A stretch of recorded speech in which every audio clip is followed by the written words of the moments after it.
paling konservatif yang bisa kita lakukan. Artinya ini merupakan cara terpelan untuk membuka sekolah sehingga keamanan itu diprioritaskan. Berikut bisa masuk paparan.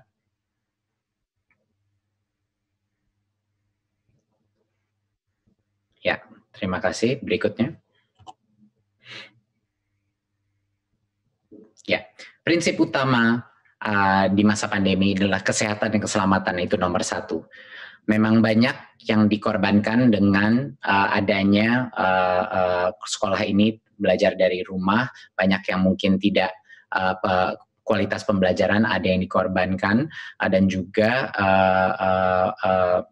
kualitas daripada semua pembelajaran daring pun tidak semuanya sama dan banyak sekali yang mengalami kesulitan. Tetapi di masa pandemi ini, di mana kita masih dalam krisis COVID-19, Kemendikbud mengambil sikap bahwa kesehatan dan keselamatan adalah yang utama.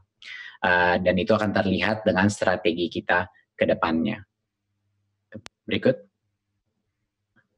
Ya, sekarang kita masuk kepada pendidikan anak usia dini, dasar, dan menengah. Rencana ke depannya. Seperti yang saya telah informasikan sebelumnya, tahun ajaran 2020 dan 2021 itu tidak berubah jadwalnya, tetap saja pada bulan Juli 2020, ya. Tapi jadwal itu tidak berdampak kepada metode apa pembelajaran yang ada, maupun daring ataupun tatap muka. Jadinya kami tidak mengubah kalender pembelajaran, tetapi kita telah mengambil keputusan di Kemendikbud untuk daerah dengan zona kuning, oranye, dan merah, yaitu zona-zona yang telah didesignasikan oleh gugus tugas yang punya resiko COVID dan penyebaran COVID, itu dilarang saat ini melakukan pembelajaran tatap muka di satuan pendidikan. Jadinya, untuk zona-zona yang merah, kuning, dan oranye, ini merepresentasikan pada saat ini 94% daripada peserta didik, ya, di pendidikan dini, dasar, dan menengah. 94% daripada peserta didik kita tidak diperkenankan untuk melakukan pembelajaran tatap muka. Jadinya masih belajar dari rumah. Ya. Yang 6%, yaitu yang di zona hijau, itulah yang kami memperbolehkan pemerintah daerah untuk melakukan pembelajaran tatap muka, tetapi dengan protokol yang sangat ketat, yang itu yang akan kita jelaskan. Jadi, saya ulang lagi, bahwa untuk saat ini, karena hanya 6% daripada populasi peserta didik kita yang di zona hijau, hanya mereka lah yang kita berikan persilakan untuk pemerintah daerah mengambil keputusan untuk melakukan sekolah dengan tatap muka.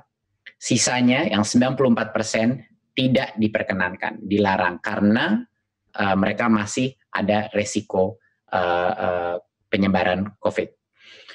Berikutnya. Jadi bagaimana kriteria kita untuk memulai pembelajaran tatap muka?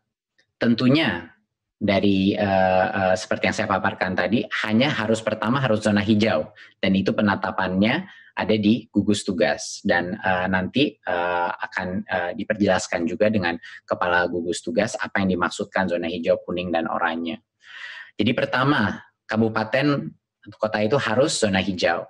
Kedua, Pemda harus memberikan izin, jadi Pemdanya pun harus setuju.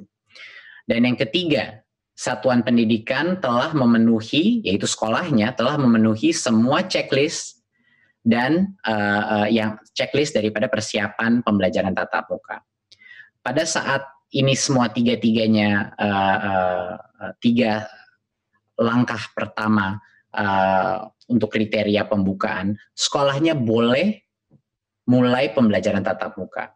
Tapi ada satu lagi perizinan yang harus dipenuhi, yaitu orang tuanya murid pun harus setuju untuk anaknya mereka pergi ke sekolah pada saat itu. Jadinya, misalnya sekolah zona itu sudah zona hijau, Pemda sudah mengizinkan, dan satuan pendidikan itu sudah memenuhi checklistnya, sekolahnya boleh mulai pembelajaran tatap muka, tetapi tidak bisa memaksa murid yang orang tuanya tidak memperkenankan untuk pergi ke sekolah karena masih belum